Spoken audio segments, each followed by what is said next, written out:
mga kalugod! It's me again, Marjeline. So for today's video nga po pala mga kalugod, tayo ay babiyahe. Papunta nga po tayo ngayon ng bayan.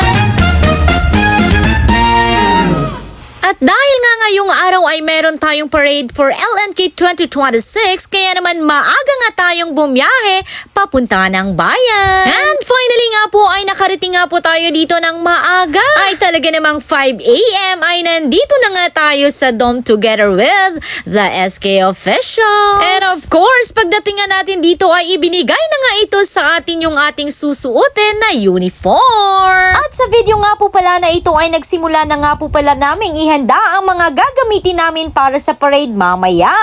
Ay talaga namang makikita sa video na ito na kanya-kanya nga talaga itong mga ginagawa ng mga SK officials. Na para bang hindi mga antok, puyat at pagod yarn. At syempre, dahil nga po maaga tayong pumunta dito sa Dome, ay talaga namang nasungkit ng mga taga-Norte ang early bird na yarn. Huy!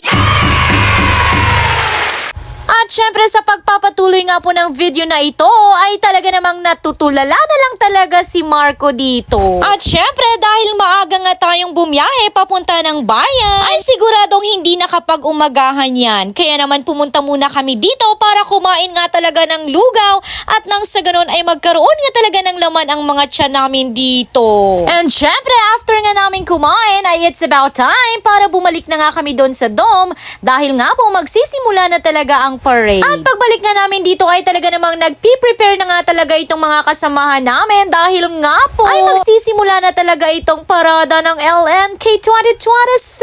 At syempre dahil nga po magsisimula na ay kanya-kanya na nga kaming dala ng mga dadalhin namin. And of course, hindi lang kami magpaparade dahil nga po ay meron talagang inihandang pasabog itong mga taga-Norte. Grabe talaga yun. Ay talaga namang magpapasabi ka na lang ng kabog, pasabog. At heto na nga po, sa pagpapatuloy ng video na ito ay talaga namang makikita natin na hindi lang talaga basta parada ang ginawa ng mga taga-Norte. Ay grabe talaga yan, pati mga SK chairperson ng bawat barangay ay talaga namang sumayaw-sayaw dyan. Ay talaga namang hindi magpapakabog ito mga taga-Norte. Ano, laban kayo? Laban! At syempre, hindi lang pagpaparada ang inihanda talaga ng bawat cluster dito. Dahil nga po, ipapasilip rin namin dito ang bawat performance ng Zumba na pinractice at ipapakita talaga ito ng ating mga danceres. O diba sabi sa inyo talaga namang kabog, pasabog talaga itong mga SK officials. Grabe yon. At syempre sa video nga po pala na ito ay talaga namang sinimula na nga ng mga taga-Norte ang kanilang performance dito. At dahil hindi tayo marunong sumayaw, magdadala na lang talaga tayo dito ng props na kung saan dala-dala natin dito ang bawat logo ng bawat barangay. At syempre hindi lang ang mga taga-Norte ang may inihandang Zumba dance competition dahil nga po ay meron ding ipapasilip sa atin ang mga taga-Central Cluster. Grabe yon, grabing gagaling talaga. At dito talaga makikita natin na ang mga SK officials ay hindi lang talaga naglilingkod sa ating mga barangay, kundi meron din talagang mga talentong taglay. Grabe yon, pasabog kabog! At syempre, hindi pa rin dyan nagtatapos ang pasilip ng mga taga-Norte dahil nga po ay talaga namang ipapasilip ko rin sa inyo kung gaano kagagaling ang ating mga SK officials and KKDAT members. Ay grabe talaga sa mga pakembot na ito. Basta talaga pagdating sa kembot talaga namang idol talaga itong si SK Josan. At syempre nandyan din si SK Leo Paredes and of course ang aming SK chairperson, Honorable Serwin Madrico. And of course, thank you so much din sa mga kasamahan naming KKDAT members ay talaga namang ipagpatuloy nyo kung ano talaga ang nasimula ninyo. Dahil naniniwala ako na darating ang panahon na kayo naman ang manunungkulan bilang mga SK officials. And finally, sa nakakapagod nating parada ay nandito na ulit tayo sa Dome at nakarating na rin talaga tayo dito. Na para bang hindi talaga napagod ang mga taga-Norte. Grabe sa energy ha, puyat pa yan. And after pa rin nga dito ay talaga namang mapapasalamat cream o ka na lang talaga dahil sa sobrang gutom. At syempre, sa pagpapatuloy nga po ng video na ito, ay talaga namang magsisimula na ang ating Zumba competition. At syempre, dahil nga po palaban ang mga taga-Norte, ay talaga naman sila na ang magpi-perform. Grabe talaga yun, walang duda, sobrang gagaling talaga ng mga danceres na ito. At grabe talaga yun sa higher level talaga ng confident. Grabe, hindi ko talaga kinaya to. At syempre, dahil nga po Zumba competition ay talaga namang may pa-stretching and exercise pa talaga dito. And after nga po ng ilang gabing pagpupuyat ay talaga namang magsisimula na silang ipakita sa atin ang kanilang performance. At syempre, after nga po ng performance ng mga taga-Norte ay talaga namang hindi rin talaga magpapatalong ito mga taga-South Cluster. Grabe yun. Sobrang gagaling din talaga nila mga te. Grabe yun, hindi ko talaga kinaya. Feeling ko kung ako yun nandyan sa gitna na sumasayaw, ewan ko na lang baka hiningal-hingal na talaga ako. At syempre, kung merong taga-Norte, taga-South Cluster, and of course, meron din talaga tayong mga taga-Central Cluster. Ay talaga namang burjak, kabog, pasabog talaga itong si SK Neptali. Grabe, ang dami talagang pasabog nito. At makikita mo talaga sa video na ito na talaga namang parehong mga cluster ay sobrang gagaling. Na para bang deserve lahat mag-champion niya, no? At syempre, heto na nga, nandito na tayo ngayon sa exciting part talaga. Dahil nga po, it's about time para puksaan na. Pero syempre, sa ating mga viewers, wag po kayong mag-alala. Magulo lang talaga ang nangyayari dito pero walang nag-aaway ha.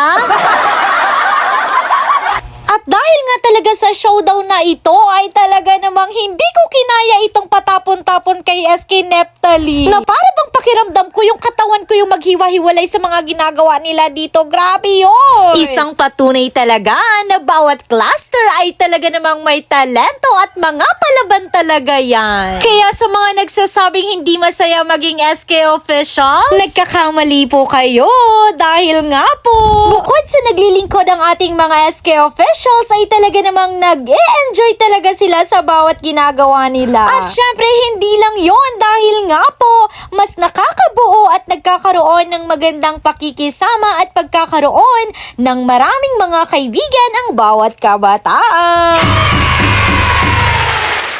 At syempre, hindi pa rin talaga nagtatapos dito ang puksaan. Ay talaga namang ito sa SK Neptali ay go na go talaga yan. At dahil nga tapos na ang ating kasiyahan, ay it's about time para matuto na naman tayong mga SK officials. Syempre, dahil kung merong oras ng pagsasaya, ay syempre meron ding oras para matuto. Pero sa video na ito napansin ko, hindi ko rin talaga alam kung anong ginagawa ni SK Carla dito na para bang ewan. At heto na nga, kasasabi ko lang na it's about time para matuto. Pero hindi ko nga talaga alam kung meron nga talagang natutunan ito. Nako, cellphone fa mo!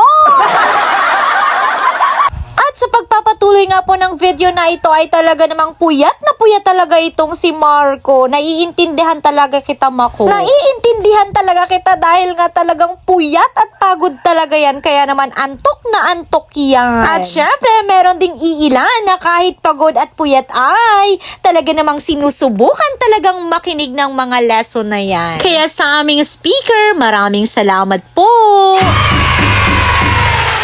And yes, sa pagpapatuloy nga po ay talaga namang kaka-proud talaga itong SK chairperson namin. Dahil nga po bukod sa active yan ay talaga namang maraming gustong matutunan. At syempre, ito na nga po ang pinakahihintay ng lahat ay walang iba kundi ang pananghalian. Ay talaga namang for the go na talaga itong kumain dahil nga po gutom na ang mga person tek. Gutom na yan. Because even my tummy ay talaga namang naghihingalo na rin talaga sa gutom. And after nga namin kumain ay talaga namang back to lesson na naman talaga ang mga person. At heto na nga talaga dahil nakatulog talaga ang aming SK secretary dito ay talaga naman pinagtripan na naman talaga itong sapatos niya, pati yung sapatos ni Carla. Ay talaga namang patawa-tawa lang talaga itong dalawang ito na akala mo naman talaga walang ginawang hindi maganda.